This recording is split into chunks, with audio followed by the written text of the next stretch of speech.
People saw me as just the maid of honor, the polished one with the practiced smile.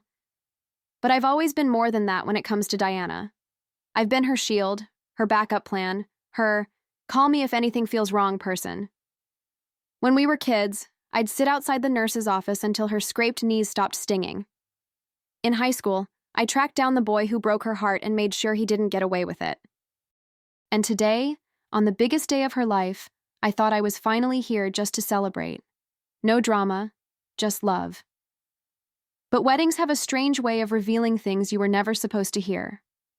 I stepped outside to breathe, to escape the chaos of curling irons and photographers barking orders.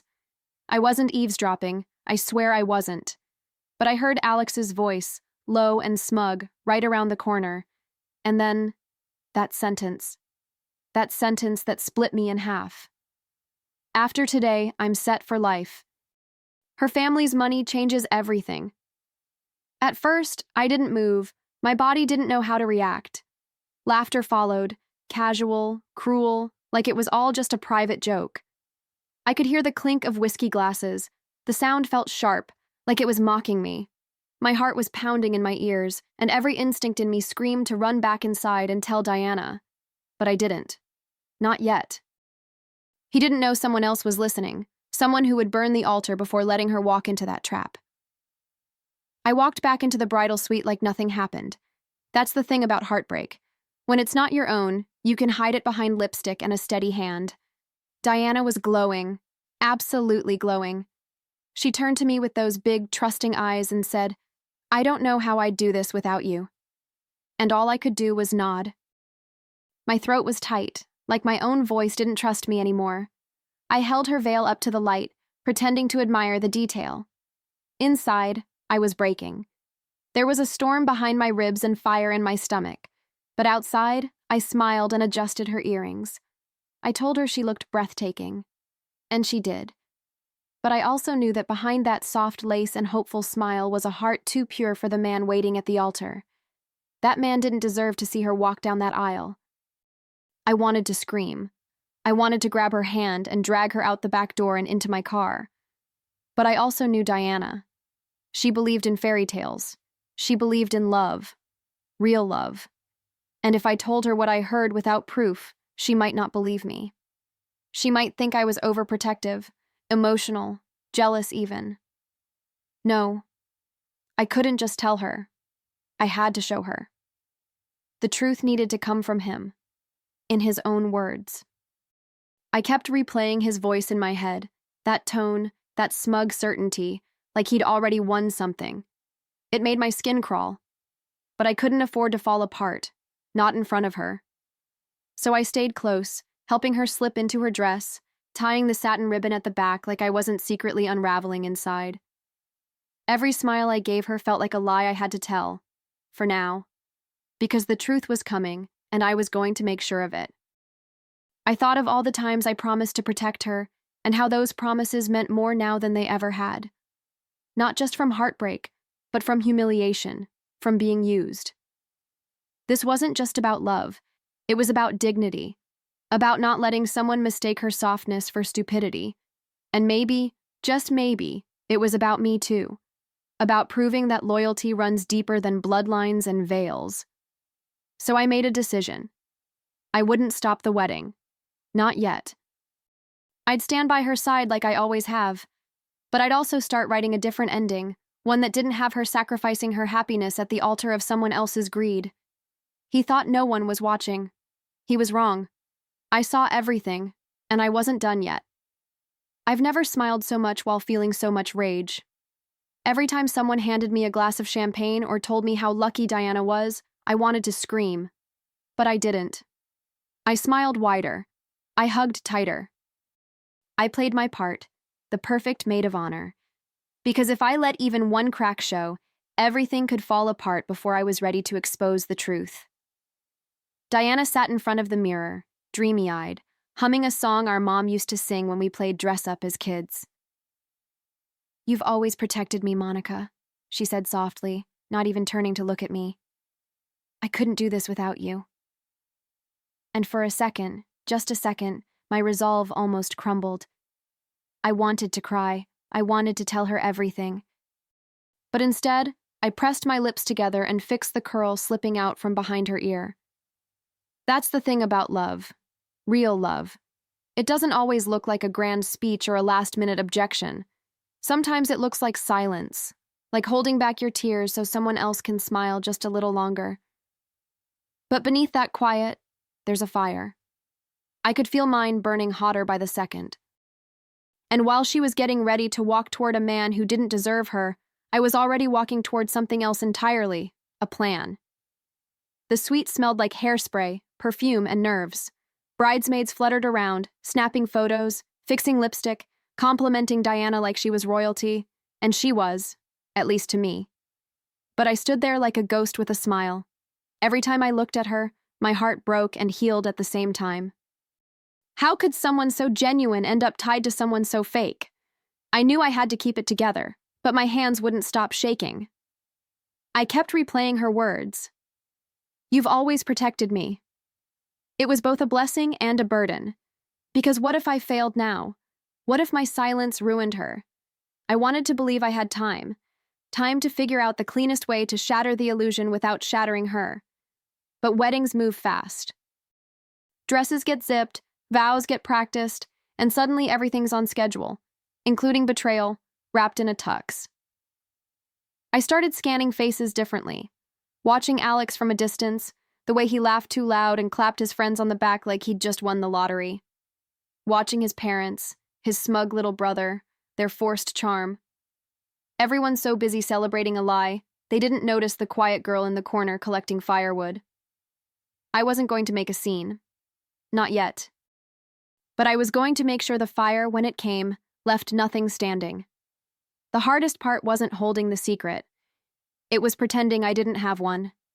Every time Diana squeezed my hand or whispered about how lucky she felt, it twisted the knife deeper. But I let her have her moment, because once the truth came out, it would rewrite everything. I owed her this sliver of innocence before the storm, and I owed myself the satisfaction of doing this right. Clean, undeniable, final. I slipped away during makeup touch-ups, found a quiet hallway, and stood there just breathing. Not crying, not doubting, just breathing. I'd spent my whole life keeping Diana safe from broken hearts and careless boys, but this time the stakes were higher. This wasn't a breakup. This was forever, and I wasn't about to let her spend forever with a man who saw her love as leverage. So I made a promise to myself, right there in that hallway, beneath a dusty chandelier and the echo of wedding music in the distance. I wouldn't stop the wedding, not yet. I'd let him walk closer to the altar, let him think he'd won, and when he least expected it, I'd strike. Not with screaming, not with chaos, but with truth. His own words, sharpened into a blade he never saw coming. I don't know what snapped in me. Maybe it was survival, maybe instinct, but I switched into strategy mode. While everyone was focused on the flower arrangements and champagne flutes, I slipped into the groom's suite. It was empty, just the lingering smell of cologne and expensive lies. My heart raced, but my hands were steady. I pulled the small voice recorder from my clutch, the one I kept on me for interviews at work. Today, it had a new purpose. I found the perfect spot, beneath the sofa cushion, angled just right. One of his groomsmen had joked earlier that this was where they'd be doing pre-ceremony confessions. I figured they'd live up to it. I adjusted the mic, checked the blinking red light, and whispered to no one, "Don't hold back now, boys." Then I walked out like I'd never been there. A bridesmaid passed me in the hallway and complimented my eyeliner. I smiled and thanked her like my heart wasn't pounding through my ribs. Back in the bridal suite, I texted one of Alex's friends, pretending to be another groomsman. "Tell Alex to chill about the money talk," I wrote, fingers flying. "Someone might hear." I didn't need him to stop. I needed him to panic. Panic makes people reckless, and reckless people talk. I sat next to Diana again, helped her fix a curl, and waited. Somewhere down that hallway, Alex was walking straight into a trap. And the best part? He'd set it himself. The hardest part was pretending I wasn't watching the clock. Every tick felt louder than the chatter in the room. I nodded along to stories, posed for photos, even laughed at jokes I didn't hear, all while praying he'd open his stupid mouth and say what I needed him to say. And somewhere between my fake laughter and another round of touch-ups, I felt it in my bones. They were talking. Somewhere close, somewhere dumb enough to think no one was listening. Eventually, I slipped away again. Quiet, invisible, like I'd done it 1,000 times before. My heels clicked softly on the tile floor as I returned to the groom's suite, heart pounding so hard I was afraid it'd give me away. The room was still empty, untouched, as if the lies hadn't even cooled yet. I reached under the cushion, pulled out the recorder, and held it like it was gold. Because in a way, it was. It was everything I needed. Back in the bathroom, I locked the door and pressed play. At first, static. Some mumbled small talk. Then, his voice. Clear, careless, smug. Finally cashing in. Another laugh. She's sweet, but honestly, so naive. Easiest yes I've ever had. My fingers clenched around the recorder. My breath caught in my throat. There it was. The truth, raw and undeniable, laid out like a confession. He'd handed me the rope, and now I was ready to tie the knot. I didn't cry. I didn't scream. I just stared at the wall, holding that little device like it contained a life. Because it did. Diana's life, her future, her faith in love. And I knew then that what I was about to do wasn't just about revenge. It was about giving her back the choice that Alex had tried to steal. She deserved to know who she was marrying, and he deserved to be exposed by his own arrogance. I rewound the clip, listened again, slower this time. Every word was a nail in the coffin he'd built with his own mouth. He had no idea what he'd gifted me. This wasn't sabotage. This was justice, gift-wrapped in his own voice. I tucked the recorder back into my clutch like a weapon disguised as an accessory. I wasn't shaking anymore. The fear had drained out, replaced with something else entirely. Clarity. Back in the mirror, I reapplied my lipstick. Same dress, same earrings, same maid of honor smile. But everything was different now. He thought he had the upper hand. He thought charm could mask greed. He thought no one would ever see past the tux and the champagne toast, but I had seen it all. And tomorrow, when they talked about this wedding, it wouldn't be the dress they remembered. The ceremony space was a dream. Flowers cascading from every arch, soft music floating through the air like a spell. Guests murmured as they found their seats, smiling, oblivious. I stood near the front, clutching my bouquet in one hand and the recorder in the other, hidden inside my clutch. My heart beat like a war drum beneath layers of satin. This was it. There would be no do-overs. One wrong move, and I'd ruin the very person I came to protect. Diana appeared at the top of the aisle, radiant, glowing like she'd stepped out of a fairy tale. Her eyes searched the crowd, locking on mine. She smiled, and it broke me. How could I do this to her in front of everyone? But then I remembered, I wasn't doing anything to her. I was doing this for her. The truth wasn't the villain here. The lie was. And that lie was standing at the altar, wearing a smile polished with pretense.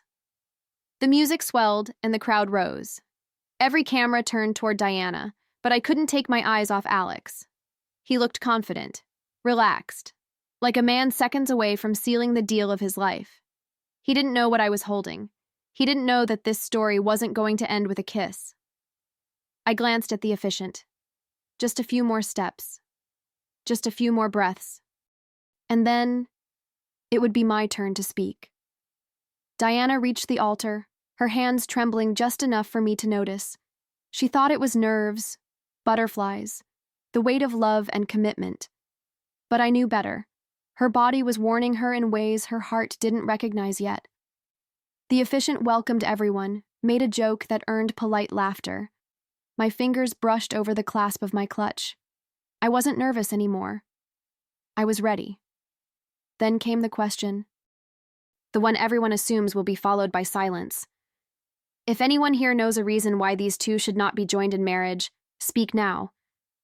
The words hung in the air like a held breath, and I stepped forward. Slowly, calmly, like it was the most natural thing in the world. All eyes turned. A few gasps. Diana's smile faded in real time. confusion flashing across her face. And Alex? He went still. Too still. I didn't say a word. I just opened the clutch and tapped the play button.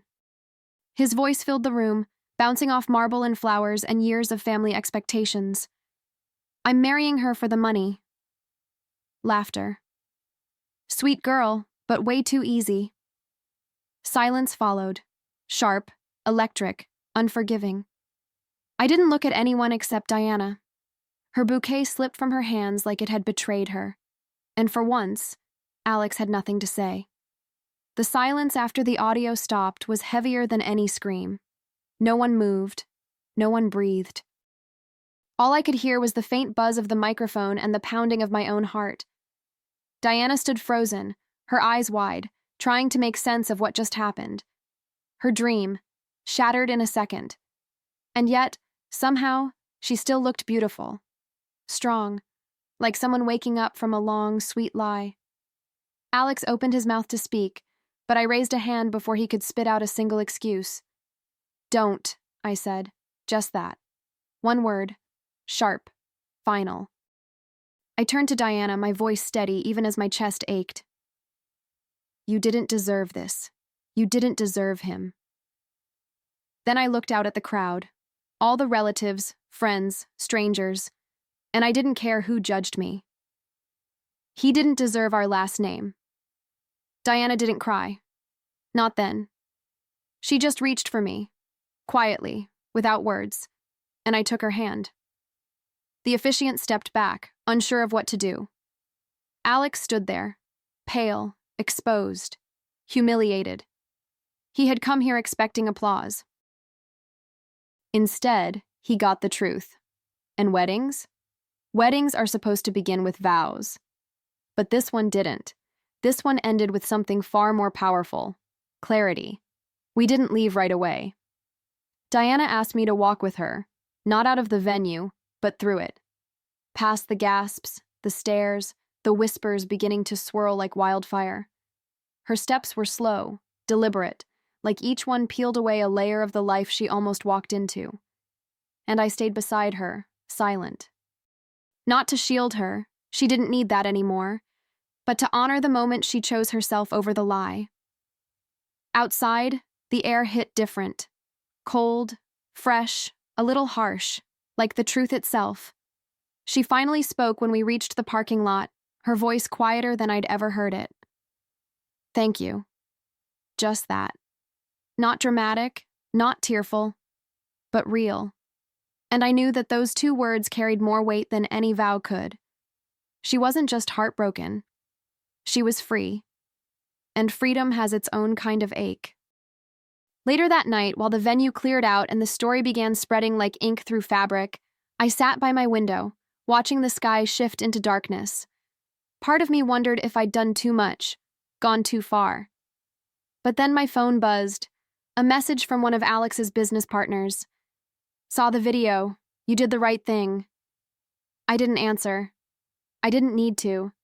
The truth was already doing its work. In the days that followed, the fallout came fast. Alex tried to control the narrative, claimed it was a joke, that I took things out of context. But people had heard the tape. They heard the tone, the ease in his voice, the laughter that didn't sound like love. Word spread quickly. His name stopped opening doors. Clients canceled meetings. A cousin posted the audio with the caption, "Dodged a bullet." The internet did the rest. Diana stayed off social media. She needed space. But I caught glimpses. Family group chats lit up with shock and quiet praise. Old friends reached out to her, some angry on her behalf, others just checking in. Through it all, she barely spoke of him. That's what surprised me most. It wasn't bitterness. It wasn't rage. It was peace. The kind that comes from knowing someone showed up for you when it counted. One evening, I found a note on my pillow. No text message, no big gesture, just paper, folded in half. In Diana's handwriting, "You didn't just save my wedding, you saved me." I stared at it for a long time, longer than I cared to admit, because maybe I needed saving too. From silence, from standing by, From believing love meant letting people learn the hard way. It doesn't. Sometimes love means saying no, loudly, publicly, and without apology. People still talk about the wedding, not because of the flowers or the dress, but because someone finally stood up and told the truth. They ask if I regret it, if I'd do it again. And the answer is always yes, 100 times yes. Because when someone you love is about to be handed a life of quiet misery dressed in tuxedo charm, you don't just watch. You don't stay silent. You speak, even if your voice shakes. Diana eventually started smiling again, not the way she did before. Softer, wiser. She started doing little things for herself. Yoga classes, new recipes. She even reconnected with her college friends, the ones Alex didn't like. Every time I see her laugh now, really laugh, I know I made the right choice. Not just for her, for both of us. Because truth, once spoken, frees more than the person it's meant for. And that's the thing. The best man at that wedding was never the groom. It was the maid of honor who stepped forward, who said no when it mattered most, who turned heartbreak into clarity, betrayal into courage. A ruined wedding into a second chance. I didn't burn the altar out of anger. I did it for love. And honestly, watching her rebuild her life brick by honest brick, that was the real ceremony.